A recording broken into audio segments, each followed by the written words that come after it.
So we have already covered the three types of algebraic manipulations. Now let's jump towards the trigonometric ones. So there are three types of manipulation techniques. Number one is when there is a negative sign inside the bracket.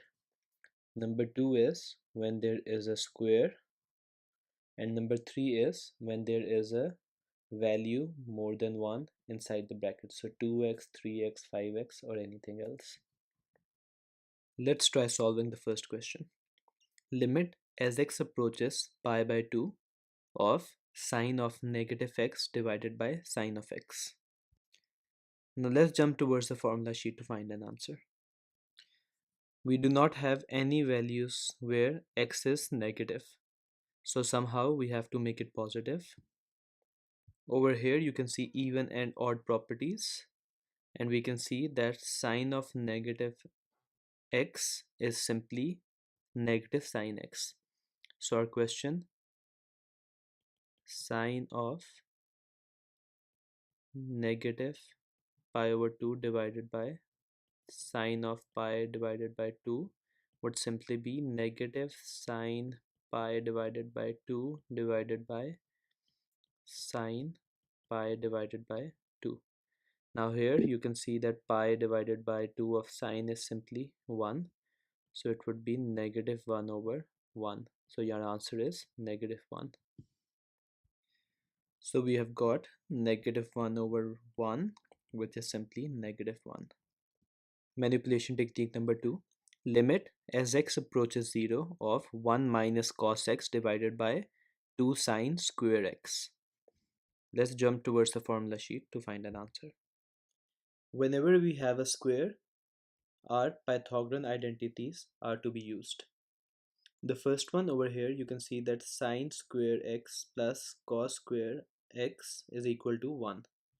If I change it to find sine square x, I will get sine square x is equal to 1 minus cos square x. So I'll substitute.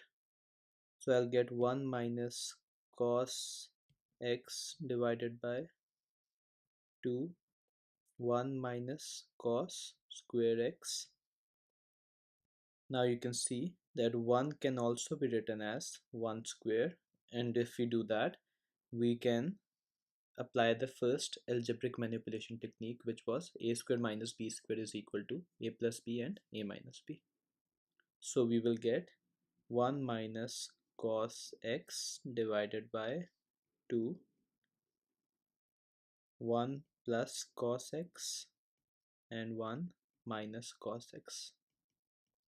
Now here we can simply cancel off 1 minus cos x and 1 minus cos x, and we will get 1 divided by 2 of 1 plus cos x. Here on the chart you can see that cos of 0 is 1, so we will have 1 divided by 2 multiplied by 1 plus 1, which is 1 divided by 2 multiplied by 2, which is 1 over 4. So 1 over 4 is your answer. So we have got 1 over 4 as our answer. Manipulation technique number 3. Limit as x approaches 0 of sine of x divided by sine of 2x. So we have got 2x over here. Let's jump towards our formula sheet to find an answer. Whenever you get 2x inside the bracket, we will use our half angle identities. So our last equation here has sine of 2x. So we can manipulate it and write as 2 sine x cos x is equal to sine of 2x. So we'll substitute for that and we will get sine x divided by 2 sine x cos x. Now here we can simply cancel off sine x and sine x, and we'll be left with 1 over 2 cos x. Now if we try substituting for x, we can see that cos of 0 is simply 1. So we will get 1 divided by 2 multiplied by 1, which is 1 over 2. So 1 over 2 is your answer. So 1 by 2 is your answer. These are the only 3 type of manipulation techniques that you will get in your exam. Let's try practicing some questions for each of these techniques. Question 1. Limit as x approaches pi by 2 of 3 cos square x divided by 2 minus 2 sin x. The first step is simply substitution, and if we get a 0 divided by 0, then we know that we need to manipulate the equation to find an answer. Let's copy this question to the formula sheet to easily solve it. So at pi by 2, cos is simply 0 and sin is 1. So we will have 3 0 square divided by 2 minus 2 into 1. We will get 0 divided by 0. And as we have got 0 divided by 0, we know we have to apply the manipulation technique. The first step is try taking common. In the numerator, we cannot take anything common, so we'll have the same expression again. And in the denominator, we can take 2 common, so we'll be left with 1 minus sine of x. Now we studied that whenever there is a square, we have to apply the Pythagorean identities.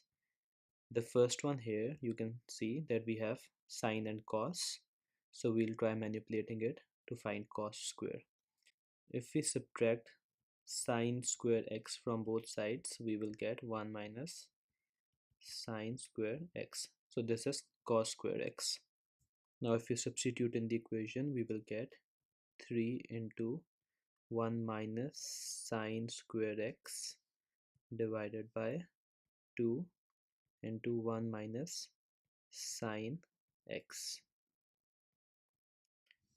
Now in the numerator, you can see that 1 can also be written as 1 square, and we will get this manipulation form, which is a square minus b square is equal to a plus b, a minus b. So we can write it as 3 into 1 plus sine x 1 minus sine x divided by 2 into 1 minus sine x. Now here you can see that we can simply cancel off 1 minus sine x and 1 minus sine x, and we will get, I don't have much space, so I'll write just here, 3 into 1 plus sine x divided by 2. Now if we substitute for x again, we can see that sine of pi by 2 is simply 1. So we will get 3 into 1 plus 1 divided by 2, which is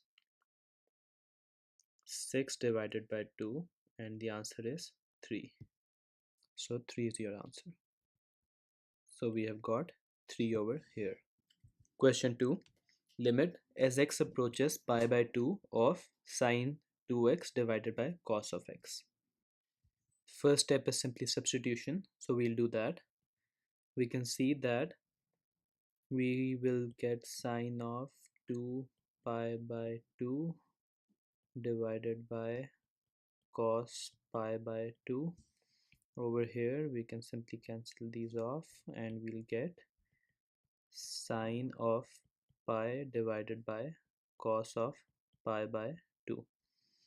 Now here cos of pi by 2 is 0 and sine of pi is also 0. So we will get 0 divided by 0. Now as we have got 0 divided by 0, first step is to try taking common, and we can see that we cannot take anything common from either the numerator or the denominator. So we will jump to step 2, which is applying the manipulation technique. So we learned that whenever we have 2x, we will apply the half angle identities. We have sine of 2x in this equation, so we'll manipulate this, and we will get 2 sine x cos x is equal to sine of 2x. So let's substitute that. We'll get 2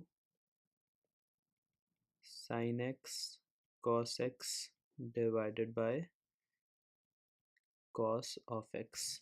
Over here we can simply cancel off cos of x and cos of x, and we'll get 2 sine of x. Now if we substitute for x again, sine of pi by 2 is 1, so we'll get 2 into 1, and the answer is 2. Question 3. Limit as x approaches pi of cos x divided by cos minus x. Here the first step is simply substitution, and we know that we do not have any values of negative in this chart, so we have to make this positive. Over here we can see that cos of minus x is simply cos of x, so we will write that. So this equation would become cos of x divided by cos of x. We can simply cancel off cos of x and cos of x, and we'll have 1 divided by 1.